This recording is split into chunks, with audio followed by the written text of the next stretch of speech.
BJP ನಾಯಕರಾದ ಜನಾರ್ದನ್ ರೆಡ್ಡಿ ಮತ್ತು ಶ್ರೀರಾಮುಲು ನಡುವಿನ ಕಚ್ಚಾಟ ಪಕ್ಷಕ್ಕೆ ತೀವ್ರ ಹಾನಿ ಉಂಟು ಮಾಡಿದೆ. ಈ ವಿಚಾರದಲ್ಲಿ ಹೈಕಮಾಂಡ್ ಮುಖಂಡರು ಇವರಿಬ್ಬರಿಗೂ ಶಾಂತಿಯಿಂದ ಇರಬೇಕು ಅಂತ ಸೂಚನೆಯನ್ನು ನೀಡಿದ್ದಾರೆ. ಈ ಬೆಳವಣಿಗೆಯಿಂದ ಕಾಂಗ್ರೆಸ್ಗೆ ಲಾಭ ಕಡಿಮೆಯಾಗಿದೆ. ಮುಂದಿನ ಕಾಲದಲ್ಲಿ ಈ ನಾಯಕರು ಸಾರ್ವಜನಿಕವಾಗಿ ಏನನ್ನು ಹೇಳ್ತಾರೆ ಎಂಬ ಕುತೂಹಲವಿದೆ. ಆದಿ ಜಗದ್ಗುರು ಶಿವಯೋಗಿಗಳ ಜಾತ್ರಾ ಮಹೋತ್ಸವದ ಅಂಗವಾಗಿ ಸುತ್ತೂರಿನಲ್ಲಿ ವಿಜೃಂಭಣೆ ರಥೋತ್ಸವ ನಡೆಯಿತು. ಸಾವಿರಾರು ಭಕ್ತರು ರಥಕ್ಕೆ ಬಾಳೆಹಣ್ಣು ದವನ ಎಸೆಯುವುದಲ್ಲದೆ ತೇರನ್ನ ಎಳೆದು ಭಕ್ತಿ ಭಾವದಲ್ಲಿ ಮಿಂದೆದ್ದರು. ಸುತ್ತೂರಿನಲ್ಲಿ ಓದಿದವರು ಒಳ್ಳೆಯ ಸ್ಥಾನದಲ್ಲಿದ್ದಾರೆ.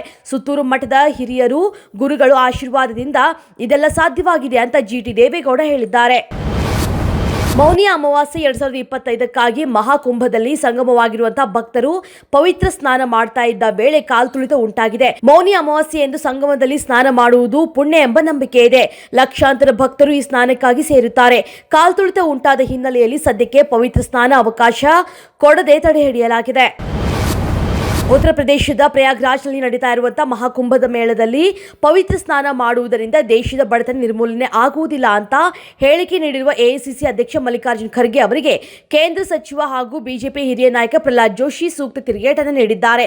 ಖರ್ಗೆ ಅವರು ನಕಲಿ ಕಾಂಗ್ರೆಸ್ನ ನವಾಬರಂತೆ ವರ್ತಿಸ್ತಾ ಇದ್ದಾರೆ ಎಂದಿರುವ ಪ್ರಹ್ಲಾದ್ ಜೋಶಿ ಹಿಂದೂಗಳ ಧಾರ್ಮಿಕ ಅಸ್ಮಿತೆಗೆ ಧಕ್ಕೆ ತಂದಿರುವ ಎಐಸಿಸಿ ಅಧ್ಯಕ್ಷರು ಈ ಕೂಡಲೇ ಕ್ಷಮೆ ಕೋರಬೇಕು ಅಂತ ಒತ್ತಾಯಿಸಿದ್ದಾರೆ.